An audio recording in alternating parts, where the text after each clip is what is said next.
Hello everyone, welcome to the 10th video lecture of class 9 science. In this video lecture, we are dealing with our second lesson motion. So particularly in detail, we will be studying about acceleration and the different graphical methods which will be used to learn the different aspects and the different concepts of this lesson motion.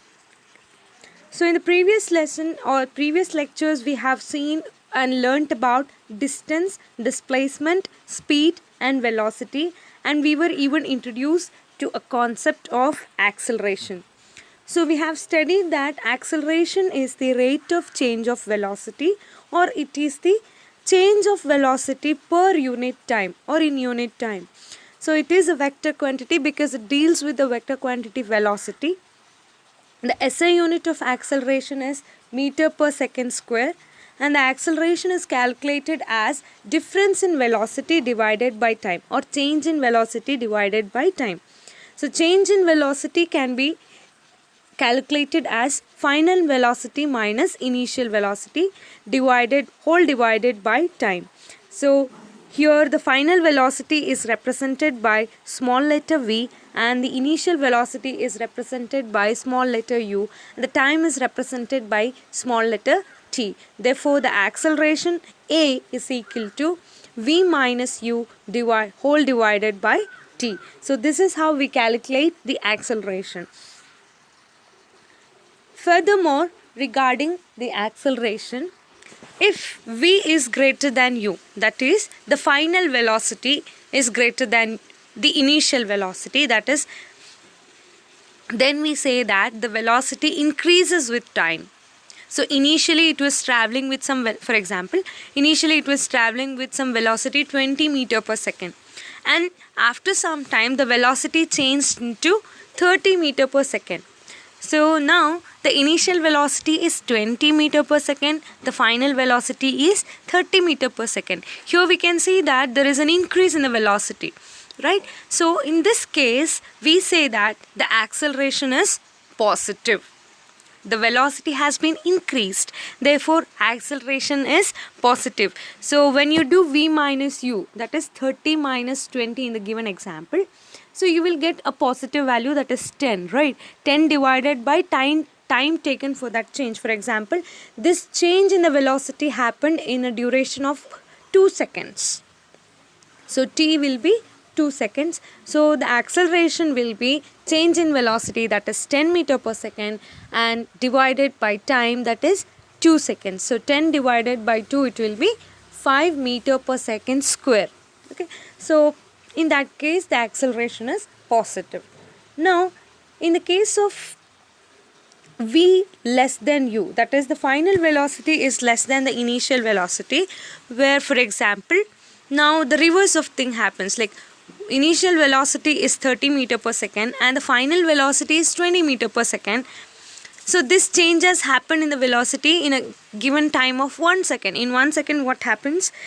The velocity was 30 meter per second, now it has become 20 meter per second. So if you calculate final velocity minus initial velocity, it will be 20 meter per second minus 30 meter per second, and it is divided by 1 second. Therefore, you can say 20 minus 30 is minus 10. In this case, the acceleration will be negative. So this is about positive acceleration and negative acceleration, and this negative acceleration is also called as deceleration or retardation. If the acceleration has the value minus 2 meter per second square, then we say that the deceleration is 2 meter per second square. Okay. Instead of saying it as negative acceleration, we can call it as deceleration or retardation. So this is about acceleration, decreasing and increasing, positive and negative in acceleration. Now we have seen how actually the picture of negative and the positive acceleration comes into picture in our day-to-day life. Okay, so next we'll be moving on to the graphical representations of different concepts of motion which we have already learned. In the beginning of this chapter, we have learnt about uniform and non-uniform motion, if you remember. And we defined uniform motion as if an object covers equal distances in equal intervals of time, then we say such a motion as uniform motion. If the opposite thing happens, that means if a person covers if an object travels unequal distances in a equal intervals of time, then we say such a motion as non-uniform motion. Okay, so these kinds of concepts can be represented using graphs. Why we use graphs? Because always, even in our whenever we match whenever we watch cricket matches, in between we can see that they will be showing the run rates and all in a graphical representation, right? So why it is shown, it becomes very easy to understand the concepts and the things when it is given in a comparison method or in a graphical method. If they give in a tabular form, that means in first over the person scored this much, in the second over the person scored this much, in the third over the person scored this much. In a graphical method, if they give, it becomes bit difficult to understand. But when they give it in a graphical method, we can see that there is ups and downs, ups and downs. Up shows that the run in particular over is high, and the down shows that in that particular over the run was less, all those things, and it becomes very easy to understand. Similarly, even in the case of distance, motion, displacement, velocity, acceleration, we use these graphs to understand the concept in a better manner. So there are two kinds of graphs we use. One is distance time graph and another one is velocity time graph. In the case of distance time graph, in this chapter we will be studying uniform and non-uniform motions. That means we will be representing uniform motion in a distance time graph, uniform and non-uniform, and using velocity time graph we will be representing uniformly accelerated and non-uniformly accelerated motions. Okay, first we will be studying about what is this distance time graph. Okay, so this is a graph drawn between distance and time. The graph name itself says it is a distance versus time graph. So usually we know that there are two axes we take. One is y axis, one is x axis. The horizontal will be the x axis, the vertical will be y axis, right? This is how we take the axes in the case of graph. So this intersecting of x and y is nothing but our origin, represented as O, and the value of the origin usually we take as 0. Okay, so in the along x axis, in the case of distance and time graph, along x axis we take time. Okay, along this y axis we take distance. It's not displacement, it is distance. Okay, so since we take distance along y axis and time along y axis, we call this graph as distance time graph. Okay, so this is the general introduction for the graph. Okay, moving on. So this is a representation of your graph sheet, right? This is how your graph sheet looks like. Okay, now you are given with a value. See, this is a table which is given in your textbook, need not to worry about the thing. Okay, so here time is given and the distance is given. This shows in what time the person traveled. Okay, how much distance was covered by a person. So at 0 second or 0 minute, the person was at origin. 0 means 0 meter means origin. Okay, next 5 second, what happens? At 5 minutes he traveled up to 500 meters. Then next 5 minutes, that means total of 10 minutes, he traveled up to 1000 meters. Okay, then 15 seconds, 15 meters, 15 minutes, he traveled 15,000 meters. At 20 minutes, he traveled 2000 meters. At 25 minutes, he traveled, actually it should have been 20 2500. It's a mistake from your textbook. I forgot to change it. It should be 25 meter, sorry, 2500 meters. Okay, so if you see a time interval that is of 5 minutes, if we take the 5 minutes time interval, that is this one, the distance traveled by the person is 500 meters. And 5 to 10, what is the difference? It is again 500 meters. Again, when you calculate here, it is again 500 meters. So any interval for that matter, here we have taken time interval of 5 minutes. In every 5 minutes, the person is traveling 500 meters. Okay, then let us take a bigger time interval. Okay, now let us consider a time interval of 10 minutes, that is here to here. So how much is the distance traveled by the person? 1000 meters. Next 10 minutes, if we take, I mean like this time interval, if we take, it is again 1000 meters. Any time interval for that matter, 15 to 25. Actually, I said it should be 2500. So again, if we calculate, it will be 1000 meters. So any such time interval, equal time interval, if you consider, you will observe that the person has traveled equal distances. So this is an example of uniform motion. So this is an example of uniform motion.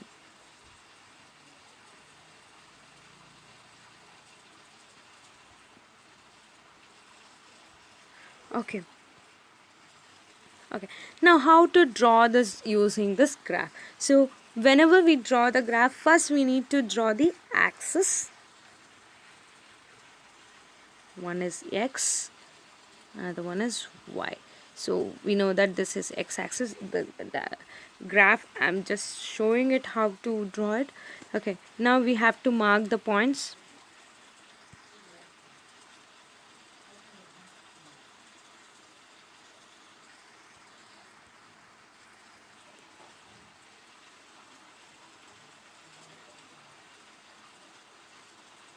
Okay, the first one, so we are taking time along this. Here we are taking distance. Okay, now if we go on marking the things, it is 0. Then this one is 5. This is 10. Next one is 15. Further one is 20 and 25. Along this it will be 0 here and then 500. Here it is 1000. Here it is 1500. And here it is 2000, and this one will be 2500.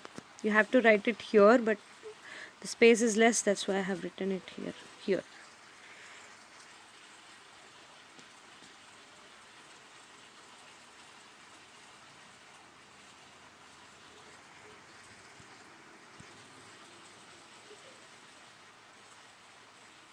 Okay, so now at 5 the distance is this one. At 10 it is 1000, that is here, and at 15 it is here, and at 20 it is here, and at 25 it will be here. So if you draw all these points, join it. So this is the distance time graph. If you can see the better version, I have just demonstrated how to mark the things. So I hope you are aware of drawing the graphs, so which you will be usually learning in maths. So when you draw a graph for this, it looks exactly like this. Okay, so the 5, 10, 15, 20, 25, 30 in this x-axis, and 500, 1000, 1500, 2000, 2500 along y-axis, which represents distance in meter, here time in minute. So this is giving you a distance time graph for a uniform motion. Okay, here you can see that it, for a uniform motion, always the distance time graph will be a straight line. Okay, the distance time graph for uniform motion will be a straight line. So can we actually find out speed using this? Yes, because speed is nothing but distance divided by time.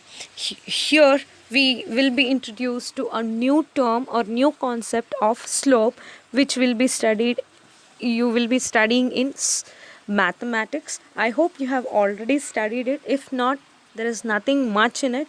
It is nothing but um, distance covered. Parameter is referred as slope of the line. Slope of the line is nothing but the steep, how steep it is. Okay, we know that whenever we travel on the roads, any hills are there, we say that some hills or some roads and hill are very steep. That means they'll be very slopey, right? Slopey areas, all those things. Okay, so some are very flat, some are sloped. So these things are in opposite things. Okay, so the slope means here the fraction of y-axis divided by corresponding fraction of x-axis. For that matter, you can see here the distance covered. We know that it is speed is distance covered divided by time taken, which is nothing but slope of this straight line. Okay, which is given as BC divided by AC. Here B is nothing but your any point for that matter. Let us mark these things, then it becomes very easy to understand. Okay, sorry.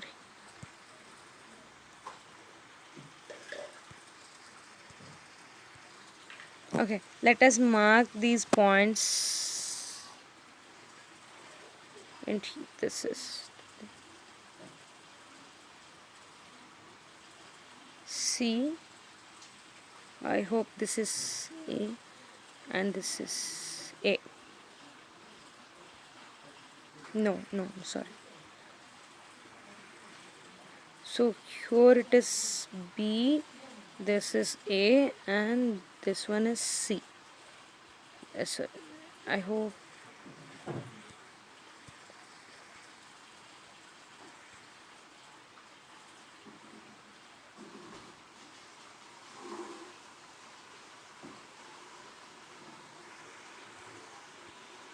Yeah, BC, which is along y-axis, fraction of y-axis divided by fraction of x-axis, that is AC from the graph. Okay, so when you calculate that, BC is nothing but 500 meters, AC is nothing but 5 minutes. So 500 divided by 5 minutes will give you 100 meter per minute. Here it is not seconds, it is meters.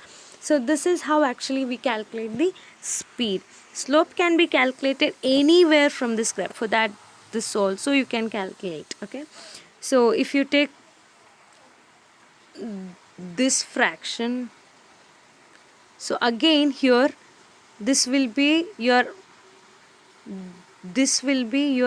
x-axis, y-axis fraction, this will be your x-axis fraction. Y-axis fraction is again 500 meters divided by 5 minutes.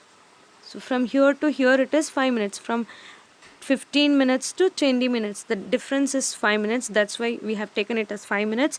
And from 150 meters to 1500 meters to 2000 meters, the difference is 500 meters. So this is how we calculate the speed using the distance time graph. The slope of the distance time graph will give you the value of speed. Okay. The steeper the slope, the greater is the speed. Okay.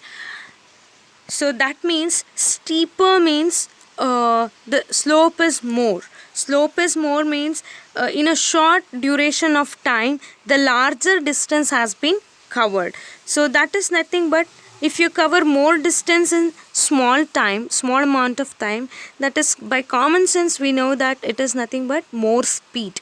If you cover more distance in small amount of time, in 1 second or in 1 minute. If you have traveled a larger distance, that means you have traveled with more speed. Yes or no? That is what it is saying in a graphical way.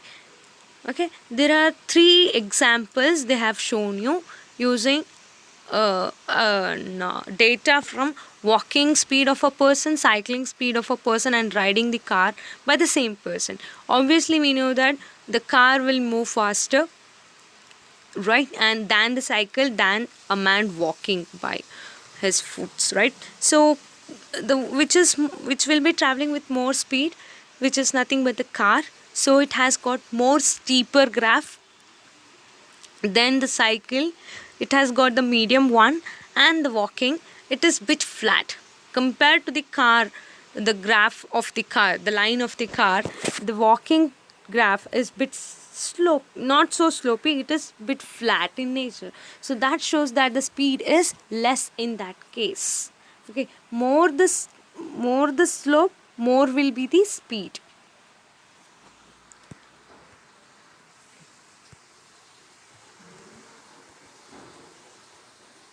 Okay, so this is an example of distance time graph for non-uniform motion. In non-uniform motion, what actually happens? The person will not be covering equal intervals or equal distances in equal intervals of time. So let us look into this. Time is taken in seconds and distance is taken in meters. So at origin, that is at time 0, the person is at origin, that is 0 meters he has traveled, he is at rest. Okay, at time 2, in 2 seconds, what happens? He will move a distance of 1 meter. Next, at 4 seconds, he will be covering a distance of 4 meters. At 6 seconds, he will be covering a distance of 9 meters. And at 8 seconds, he will be covering a distance of 16 meters. So if you see, in the first interval, that is from 0 to 2, the distance traveled by person is 1 meter. From 2 to 4, okay, the distance traveled by the person is 3 meters. And then from 4 to 6, if you can see, the person has traveled 4 to 9 meters, that is, the difference is 5 meters. So in this case, we can clearly see that the person is traveling unequal distances in equal intervals of time. Every 2 minutes, he should have traveled same amount of distances if it is a case of uniform motion. But in this case, every 2 minutes, the person is traveling some different amounts of time, different amounts of distances. So it's a clear example of non-uniform motion. So if we draw a graph for this particular data, we can see that the graph will be a curve like this. Okay, the graph will be curved. In this also, you can see the y-axis is taken as distance, the x-axis is taken as time. And if you draw a graph, it will be no more a straight line. So it will be a curve, or it can be anything else. It can be a decreasing, increasing curve also, or it can be anything other than straight line. If it is a straight line, if distance time graph is a straight line, then we can say that it is uniform motion.